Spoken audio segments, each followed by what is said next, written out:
ایک ایسی رات کا تصور کریں جس میں آنے والے پورے سال کے لیے انسانی زندگیوں کے اہم ترین فیصلے کیے جا رہے ہوں۔ کون جیے گا، کون مرے گا، کس کی قسمت میں دولت لکھی جائے گی اور کس کی زندگی میں زوال آئے گا۔ آج ہم شعبان المعظم کی 15ویں شب یعنی شب برات کے بارے میں گہرائی سے بات کریں گے۔ جی، اور یہ نام خود بہت کچھ بتاتا ہے۔ شب یعنی رات اور برات کا مطلب ہے بری ہونا یا نجات پانا۔ اچھا، یہ وہ رات ہے جب مسلمان اپنے گناہوں سے توبہ کرتے ہیں اور اللہ کی رحمت جوش میں ہوتی ہے، اور کہا جاتا ہے کہ بے شمار لوگوں کو جہنم کی آگ سے نجات عطا کی جاتی ہے۔ اور کچھ علماء تو اسے لیلۃ القدر کے بعد سال کی سب سے افضل رات بھی مانتے ہیں نا؟ جی بالکل، بعض علماء کے نزدیک یہ لیلۃ القدر کے بعد سب سے افضل رات ہے۔ چلیں اس تصور کو تھوڑا کھولتے ہیں کہ اس رات تقدیر کے فیصلے کیے جاتے ہیں۔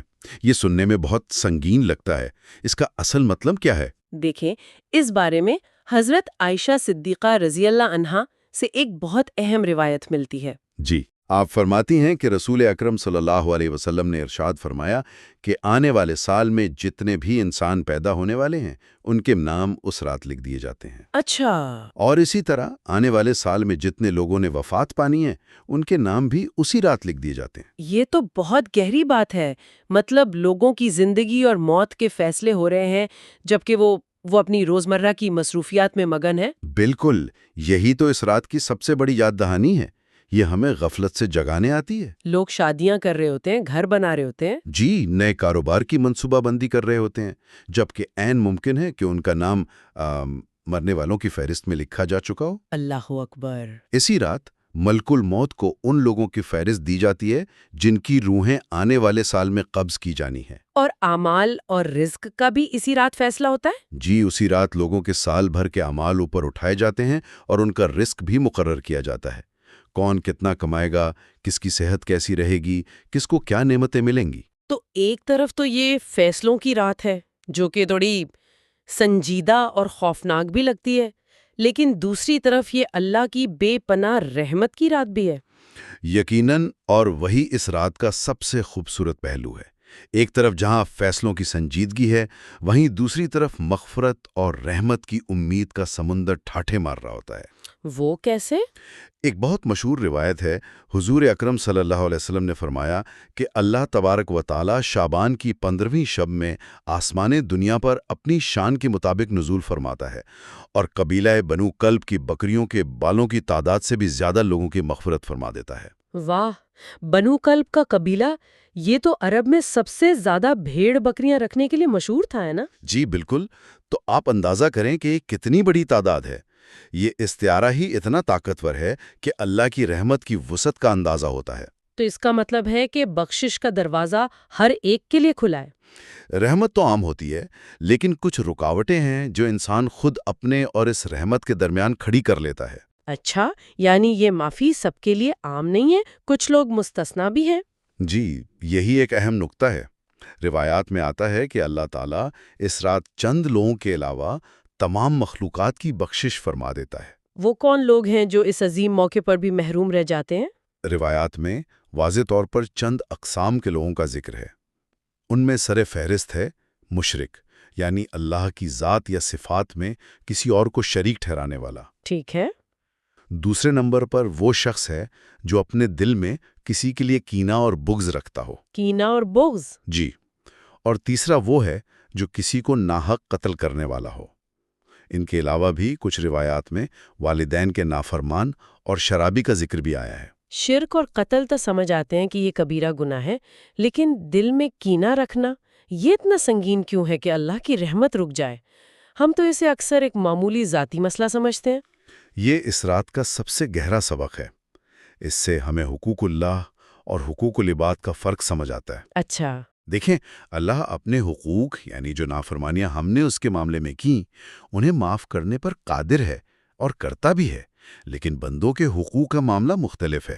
تو کینہ رکھنا بندوں کے حقوق میں آتا ہے؟ بالکل، دل میں کینہ رکھنا دراصل کسی دوسرے انسان کے ساتھ تعلقات میں ایک ایسی گرہ لگا دینا ہے جسے صرف آپ ہی کھول سکتے ہیں۔ اللہ تعالیٰ یہ پیغام دے رہا ہے کہ میری رحمت حاصل کرنے کے لیے پہلے میرے بندوں کے ساتھ اپنے معاملات صاف کرو۔ یعنی اللہ اپنے حقوق تو معاف کر سکتا ہے، لیکن بندوں کے حقوق، یہاں تک کہ دل میں رکھی گئی رنجش بھی اس کی رحمت کے آڑے آ سکتی ہے۔ درست۔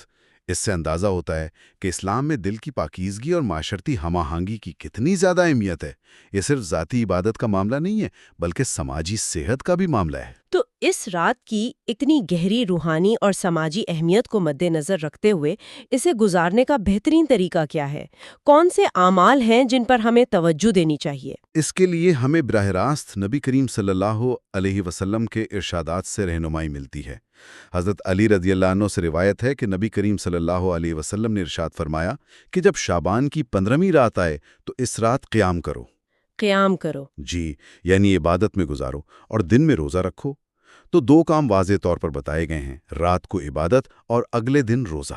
قیام سے مراد صرف نماز پڑھنا ہے یا اس میں اور بھی عبادات شامل ہیں؟ قیام ایک وسیع اصطلاح ہے۔ اس میں نوافل پڑھنا، قرآن پاک کی تلاوت کرنا، ذکر و اذکار کرنا اور سب سے بڑھ کر دعا اور استغفار کرنا شامل ہے۔ یہ رات دراصل اپنے رب کے ساتھ براہ راست تعلق قائم کرنے کی رات ہے۔ جی۔ اور اس کی فضیلت اس لیے بھی بڑھ جاتی ہے کہ ایک روایت کے مطابق غروب آفتاب سے ہی اللہ کی رحمت آسمان دنیا پر متوجہ ہو جاتی ہے اور طلوع فجر تک یہ اعلان ہوتا رہتا ہے۔ کیا اعلان ہوتا ہے؟ ہے کوئی مغفرت طلب کرنے والا کہ میں اس کو بخش دوں، ہے کوئی رزق مانگنے والا کہ میں اس کو رزق دوں، ہے کوئی مصیبت زدہ کہ میں اسے مصیبت سے نجات دوں۔ یہ ندا صبح تک جاری رہتی ہے۔ یہ تو ایک کھلا موقع ہے کہ انسان براہ راست اپنے رب سے مانگے، اپنی کوتاہیوں کی معافی، اپنے رزق میں برکت۔ لیکن آج کل ہم جو ماحول دیکھتے ہیں وہ اس تصور سے بہت مختلف نظر آتا ہے۔ افسوس کی بات یہی ہے، وقت کے ساتھ ساتھ بہت سے لوگوں نے اس مقدس رات کی اصل روح کو بھلا دیا ہے۔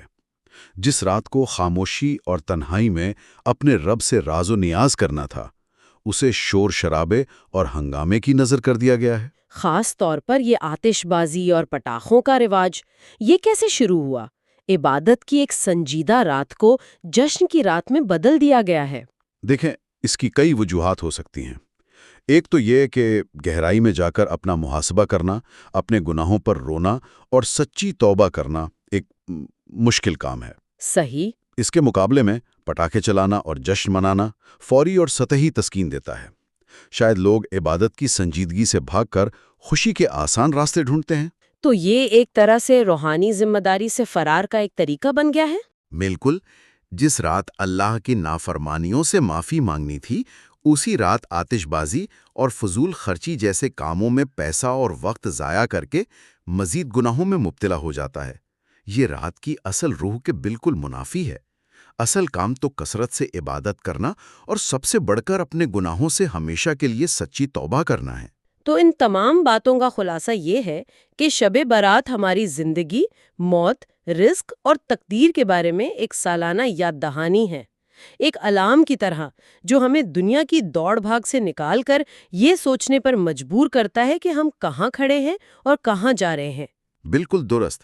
یہ اپنا محاسبہ کرنے اور سچے دن سے توبہ کرنے کا وقت ہے، کیونکہ ہم میں سے کوئی نہیں جانتا کہ آنے والے سال کے لیے ہمارا نام کس فہرست میں لکھا گیا ہے، زندوں کی یا مردوں کی۔ صحیح۔ یہ رات آنے والے پورے سال کے لیے ایک روحانی بنیاد فراہم کرتی ہے۔ یہ ایک طرح کا اسپریچول ریسیٹ بٹن ہے، جہاں ہم اپنے گناہوں کے بوجھ سے پاک ہو کر ایک نئی صاف ستھری شروعات کر سکتے ہیں۔ اور ہمارے سننے والوں کے لیے ایک سوچ، اس رات کی عبادات اور رسومات سے بھی بڑھ کر یہ جاننے کے بعد کہ دل میں کینہ رکھنا اللہ کی رحمت میں سب سے بڑی رکاوٹوں میں سے ایک ہے، تو اس رات کے آنے سے پہلے کس پرانی رنجش کو بھلایا جا سکتا ہے، کس رشتے کو جوڑا جا سکتا ہے، تاکہ جب رحمت کا نزول ہو تو ہمارا دامن اسے سمیٹنے کے لیے بالکل صاف ہو۔